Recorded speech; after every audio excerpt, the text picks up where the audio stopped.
ಏಕವಚನದಲ್ಲೇ ಕುಮಾರಸ್ವಾಮಿಗೆ ಡಿಕೆಶಿ ವಾಗ್ದಾಳಿ. ಇದಕ್ಕೆ ಸಂಬಂಧಪಟ್ಟಂತೆ ಒಂದು ಬ್ರೇಕಿಂಗ್ ನ್ಯೂಸ್.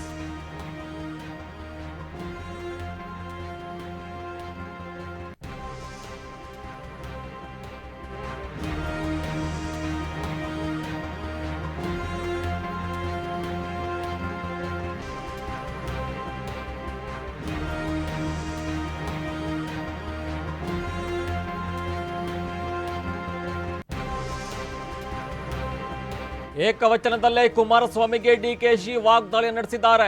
ಹೆಣ್ಮಕ್ಳ ಬಗ್ಗೆ ಬಾಯಿಗೆ ಬಂದಂತೆ ಮಾತನಾಡಿದ್ರೆ ಈಗ ವಿಷಾದ ತಪ್ಪಾಯಿತು ಎನ್ನುವ ಡ್ರಾಮಾ ಬೇಡ.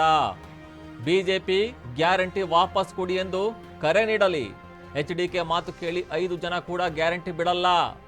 ಪಿಕ್ ಪಾಕೆಟ್ ಮಾಡಿ ಅವನಿಗೆ ರೂಢಿ ಅಲ್ವಾ, ಅದಕ್ಕೆ ಈ ರೀತಿ ಮಾತನಾಡ್ತಾ ಇದ್ದಾರೆ ಅಂತ ಈಗಾಗಲೇ ಏಕವಚನದಲ್ಲೇ ಕುಮಾರಸ್ವಾಮಿಗೆ DK ಶಿವಕುಮಾರ್ ವಾಗ್ದಾಳಿಯನ್ನು ಕೂಡ ನಡೆಸಿರುವಂತದ್ದು.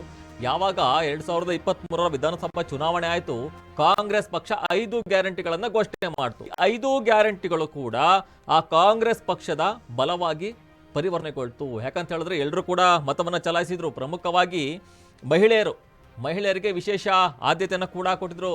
ಫ್ರೀ ಬಸ್ ಕೊಡ್ತೀವಿ, ಮತ್ತೆ 2,000 ತಿಂಗಳಿಗೆ ನಿಮ್ಮ ಅಕೌಂಟ್ಗೆ ಹಾಕ್ತೀವಿ ಅನ್ನೋ ಒಂದು ಮಾತನ್ನ ಹೇಳಿತ್ತು. ಮತ್ತು ಉಚಿತ ಅಕ್ಕಿಯನ್ನು ಕೊಡ್ತೀವಿ 10 kg ಅಂತ. ಈಗಾಗಲೇ ಇಷ್ಟು ಸೌಲಭ್ಯಗಳು ಈಗಾಗಲೇ ಕೊಡ್ತಾ ಇರುವಂಥದ್ದು. ಆದರೆ ಇಲ್ಲಿ ಪ್ರಮುಖ ಪಾತ್ರ ವಹಿಸೋದಂತ ಹೇಳಿದ್ರೆ ಈ 5 ಗ್ಯಾರಂಟಿಗಳನ್ನು ಈಗಾಗಲೇ ಜಾರಿಗೆ ತಂದಿರುವಂಥದ್ದು ಕಾಂಗ್ರೆಸ್ ಸರ್ಕಾರ. ಈಗಾಗಲೇ ವಿರೋಧ ಪಕ್ಷಗಳು ಮಾತಾಡ್ತಾ ಇತ್ತು. ಲೋಕಸಭಾ ಚುನಾವಣೆ ಆದ ನಂತರ, ಇನ್ನು ಪ್ರಮುಖವಾಗಿ ಲೋಕಸಭಾ ಚುನಾವಣೆ ಆದ ನಂತರ ಈ ಗ್ಯಾರಂಟಿಗಳು ಜಾಸ್ತಿ ದಿನ ಇರೋದಿಲ್ಲ. ಇನ್ನು ಕುಮಾರಸ್ವಾಮಿ ಅವರು ಕೂಡ ಒಂದು ಹೇಳಿಕೆಯನ್ನು ಕೊಟ್ಟರು. ನಮ್ಮ ಮಹಿಳೆಯರನ್ನ ದಿಕ್ಕು ತಪ್ಪಿಸ್ತಾ ಇದ್ದಾರೆ ಅನ್ನೋ ಒಂದು ಹೇಳಿಕೆ. ಅದಕ್ಕೆ ಸಂಬಂಧಪಟ್ಟಂತೆ ಆಕ್ರೋಶ ಕೂಡ ವ್ಯಕ್ತವಾಗಿತ್ತು. ಇನ್ನು ಇದ್ರ ಬಗ್ಗೆ ಹೆಚ್ಚಿನ ಮಾಹಿತಿನ ಕೊಡ್ತಾ ಹೋಗ್ತಾರೆ ನಮ್ಮ ಸಹೋದ್ಯೋಗಿ ನೇರ ಸಂಪರ್ಕದಲ್ಲಿ ಸುರೇಶ್.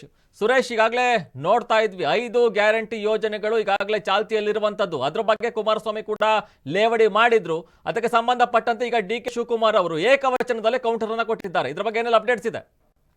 ಎಸ್ ರವಿ, ಈಗ ರಾಜ್ಯ ರಾಜಕಾರಣ ಮತ್ತೊಂದು ದಿಕ್ಕಿಗೆ ಮಗ್ಗಲನ್ನು ಬದಲಾಯಿಸಿದೆ ಅಂತಲೇ ಹೇಳ್ಬೋದು. ಯಾಕೆಂದರೆ ಏನು HD ಕುಮಾರಸ್ವಾಮಿಯವರ ಒಂದು ಸ್ಟೇಟ್ಮೆಂಟ್ ಇದೆಯಲ್ಲ, ಈ ಗ್ಯಾರಂಟಿ ಯೋಜನೆಯಿಂದ ಮಹಿಳೆಯರು ದಾರಿ ತಪ್ತಾ ಇದ್ದಾರೆ ಅನ್ನುವಂಥ ಸ್ಟೇಟ್ಮೆಂಟ್ ರಾಜ್ಯ ರಾಜಕೀಯದಲ್ಲಿ ಒಂದು ದೊಡ್ಡ ಬಿರುಗಾಳಿಯನ್ನೇ ಎಬ್ಬಿಸಿದೆ. ಅದನ್ನು ಸಹಜವಾಗಿಯೇ ಕಾಂಗ್ರೆಸ್ ತನ್ನ ಲಾಭಕ್ಕಾಗಿ ಬಳಕೆ ಮಾಡ್ಕೊಳ್ತಿದೆ ಅಂತ ಹೇಳಲಾಗ್ತಾ ಇದೆ. ಈ ಒಂದು ಹೇಳಿಕೆಯಿಂದ ಸಿಡಿದಿರುವಂಥ DK ಶಿವಕುಮಾರ್ ಅವರು ಒಂದು ರೀತಿ ಪರಸ್ಪರ ಏಕವಚನದಲ್ಲಿ ಮಾತನಾಡುವ ಹಂತಕ್ಕೆ ಈಗ ರಾಜಕಾರಣ ತಲುಪಿರುವಂಥದ್ದು. DK ಶಿವಕುಮಾರ್ ಅವರು ಹೇಳಿದ್ದಾರೆ, ಗ್ಯಾರಂಟಿ ಯೋಜನೆಯಿಂದ ಒಂದಷ್ಟು ಮಹಿಳೆಯರಿಗೆ ಸಹಾಯ ಆಗ್ತಾ ಇದೆ, ಇಂಥ ಯೋಜನೆಯಿಂದ ಮಹಿಳೆಯರು ದಾರಿ ತಪ್ತಾರೆ ಅಂತ ಹೇಳುವಂಥ ಒಂದು ಸ್ಟೇಟ್ಮೆಂಟ್ ಇದೆಯಲ್ಲ, ನಿಜಕ್ಕೂ ಅದು ಮಹಿಳಾ ಸಮುದಾಯಕ್ಕೆ ಮಾಡುವಂಥ ಒಂದು ದೊಡ್ಡ ಅವಮಾನ ಅಂತ ಈ DK ಶಿವಕುಮಾರ್ ಅವರು ತಿರುಗೇಟು ಕೊಟ್ಟಿರುವಂಥದ್ದು. ಈ ಒಂದು ಸ್ಟೇಟ್ಮೆಂಟನ್ನು ಈಗ ರಾಜಕೀಯ ಲಾಭಕ್ಕೆ ಪರಸ್ಪರ ಕೆಸರೆರಚಾಟಕ್ಕೆ ಬಳಕೆ ಮಾಡ್ಕೊಳ್ತಿರೋದು ನಿಜಕ್ಕೂ ದುರದೃಷ್ಟಕರ. ಯಾಕೆಂದರೆ ಈಗ ಎಲ್ಲ ಪಕ್ಷಗಳು ತಮ್ಮ ಚಿಂತನೆಗಳನ್ನು, ಅಭಿಪ್ರಾಯಗಳನ್ನು ಹೇಳಬೇಕೇ ವಿನಃ ಈ ರೀತಿ ರಾಜಕೀಯ ಲಾಭಕ್ಕೆ ಮಹಿಳೆಯನ್ನು ಬಳಕೆ ಮಾಡ್ಕೊಳ್ತಿರೋದು ಸರಿಯಲ್ಲ ಅಂತೇಳಿ ಮಹಿಳಾ ವಲಯ ತಮ್ಮ ಆಕ್ರೋಶವನ್ನು ವ್ಯಕ್ತಪಡಿಸ್ತಾ ಇದೆ. ಇದೀಗ ಮೊದಲಿಂದಲೂ ಕೂಡ DK Shivakumar versus HD Kumaraswamy ಪರಸ್ಪರ ನಿಂದನೆ ಮಾಡುವಂಥದ್ದು, ಆರೋಪ ಪ್ರತ್ಯಾರೋಪ ಮಾಡ್ತಿರುವಂಥದ್ದು ನಡೀತಾನೆ ಇತ್ತು.